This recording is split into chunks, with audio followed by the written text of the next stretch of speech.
Hello, welcome back to the channel and welcome back to day 12 of the 30-day movie challenge. If you're new here, hello, my name's Michael. About 2 years ago now, I already did a 30-day movie challenge. Correction, a 31-day movie challenge. Except, upon reflecting on it this year, I wasn't happy with it. All the videos were usually about under 2 minutes long. I didn't go into much explanation of why I opted to go for that pick. It was just extra content that I seen it as being extra content. Quick, easy extra content to post. And yeah, I wanted to give it another go this year. So for the entire month of June, that's basically what I'm doing. I'm posting the 30-day movie challenge. We are now on day 12. If you missed the other 11 days, then by all means, subscribe and go check out the channel for the other 11 days. So day 12's question is, a movie that changed you the most. Now, this isn't the first time I've had to answer this question, because again, it's somewhat similar to the 2 years ago. I had this very question come up, and it was a difficult choice, I think, but I still picked the same movie because of the messaging that it taught me.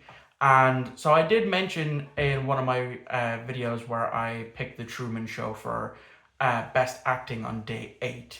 I said that there would be another Jim Carrey movie on here that flip-flops between my third and fourth favorite movie. It just depends on the day, to be honest with you. And that is Eternal Sunshine of the Spotless Mind. So why this movie? Why have I picked Eternal Sunshine of the Spotless Mind? And it's simple. The main premise of the movie is we see Jim Carrey's character, as well as whose character's name is Joel, as well as Clementine, played by Kate Winslet. We see them fall in love, we see them start the relationship, and we see it end. We see some of the arguments that transpired. And then we see that, Joel is upset because he went to go see Clementine, and Clementine had no idea who Joel was. And that upset him, and then some of their mutual friends told him that, rather begrudgingly, that it's because Clementine went through an experimental procedure to remove all of the memories of Joel because it was that painful for him. And I watched this in around the time that I was still dealing with a bit of a bad breakup. And I think now that I reflect on it, that I've watched it again for a second time, because I would ask myself the question. I asked myself the question the first time I watched this movie. Would I go through that procedure to get rid of memories of one of my exes? And at that time I answered yes. But that relationship was still fresh.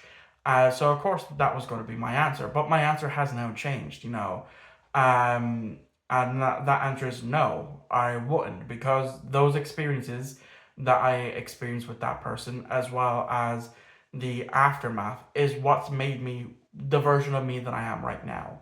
So that's why my answer to that is going to be no. And that's why I've picked this to be the film that changed me the most. And it reminds me of a quote from Red versus Blue. Your memories aren't the starting point of who you are. They're not who. As I forget the actual quote, but it's the sum of your memories aren't. You don't need to live in the past. The past doesn't define who you are.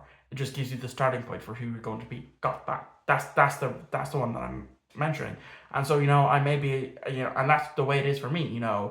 I don't look towards my past much anymore, and that is something that I did struggle with. And I'm going to be completely honest with you for this pick. For the longest time, I did live in my past, but now I've realized that I shouldn't. My past, as the quote says, doesn't define me.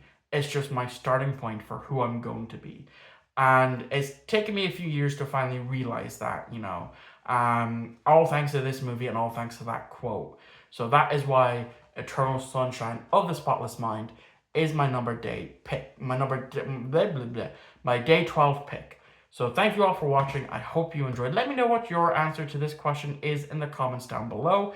And as always, I will see you all here back again tomorrow for day 13. So let's see what my answer will be for day number 13.